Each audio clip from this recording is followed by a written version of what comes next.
নমস্কার বন্ধু, আমি আপনাদের জয়া নিয়ে এসেছি আরেকটা মাছের রেসিপি। এটা হচ্ছে পমফ্রেট মাছ। ঠিক আছে, পমফ্রেট মাছের সর্ষে পোস্ত ঝাল রান্না করব, তাই জন্য বাজার থেকে আনা হয়েছিল পমফ্রেট মাছ। এই পমফ্রেট মাছগুলোকে ভালো করে জল দিয়ে পরিষ্কার করে একটা থালায় তুলে নিয়েছি। আপনারা কারা কারা পমফ্রেট মাছ খেতে পছন্দ করেন অবশ্যই একটু কমেন্ট করে জানাবেন। ঠিক আছে, এটা কিন্তু সামুদ্রিক মাছ এবং খেতেও খুব ভালো। কাটা নেই, একটাই কাটা আছে। মাছ আর একটু লোটে মাছও আনা হয়েছিল। সমস্ত মাছগুলোকে নুন হলুদ মাখিয়ে নেওয়া হয়েছে। দেখুন, নুন হলুদ সব মাখিয়ে নেওয়া হয়েছে। এবার কড়াইতে তেল দিয়ে দিয়েছি। তেল গরম হয়ে গেছে। কারণ বন্ধুরা, তেলটাকে না সবসময় ভালো করে গরম করে নিয়ে তারপরে মাছটা ভাজতে হয়, কারণ তেল গরম না হলে মাছটা কড়াইয়ে লেগে যেতে পারে। এই জন্য ভালো করে তেল গরম করে তারপরে মাছটাকে দিয়ে দিতে হবে। যেহেতু বড় বড় মাছ ছিল, দুটোই দেওয়া হয়েছে, তারপরে আরেকটা দেওয়ার চেষ্টা করেছি। প্রথমে মাছগুলোকে ভেজে নিচ্ছি। পমফ্রেট মাছে কিন্তু বন্ধুরা কাটা থাকে না, একটাই কাটা আছে ও খেতে খুব সুস্বাদু মাছটাকে ভালো করে উল্টে দেওয়া হলো।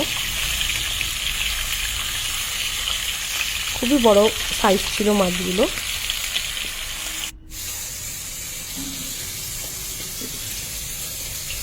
এই মাছগুলোকে ভেজে একটা থালায় তুলে নেওয়া হয়েছে। আবার সেই তেলের মধ্যে বাকি মাছটা দিয়ে ভেজে নেওয়া হচ্ছে।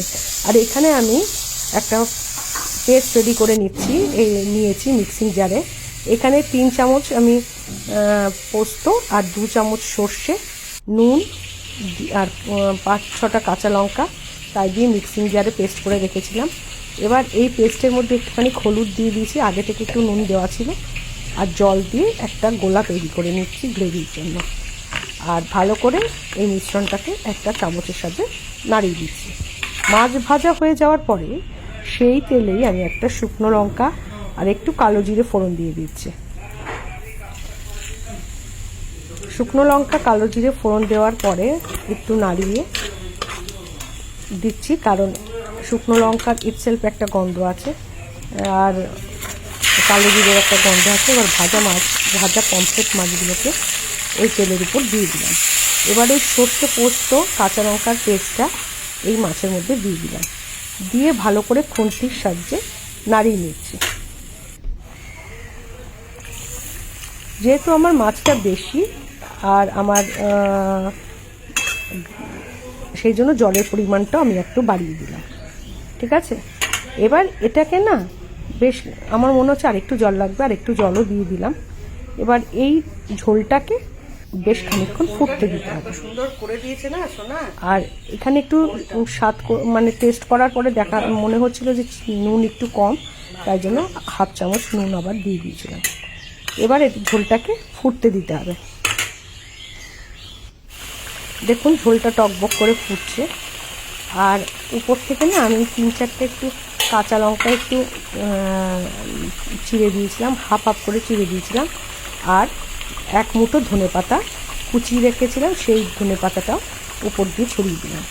এবার ঝোলটাকে আবার কিছু সময় ধনেপাতাটাকে খুন্তি দিয়ে নাড়িয়ে নিচ্ছি, যাতে ধনেপাতাটা একটা আলাদা ফ্লেভার থাকে, সেই ফ্লেভারটা মাছের ঝোলের মধ্যে মিশে যায়। আবার একটু খানিকক্ষণ ফুটতে দিতে হবে। দেখুন, ফুটে উঠেছে আর ঝোলের ঘনত্বটাও কমে এসেছে।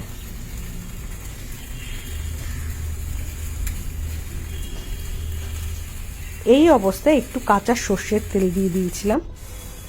কাঁচা সর্ষের তেল দিয়ে দেখুন ঢেকে রেখেছিলাম। ঢাকনা খোলার পরে আলটিমেট ফাইনাল প্রোডাক্ট হচ্ছে এটা দাঁড়িয়েছে। দেখুন বন্ধুরা, কেমন লাগছে দেখতে রেসিপিটা। আর এর টেক্সচার, মাছের তেল ঝালের টেক্সচারটা পমফ্রেট মাছের তেল কেমন লাগলো সেটাও আপনারা কমেন্ট করে জানাবেন। ভালো যদি লেগে থাকে একটু লাইক কমেন্ট শেয়ার করে দেবেন। দেখুন।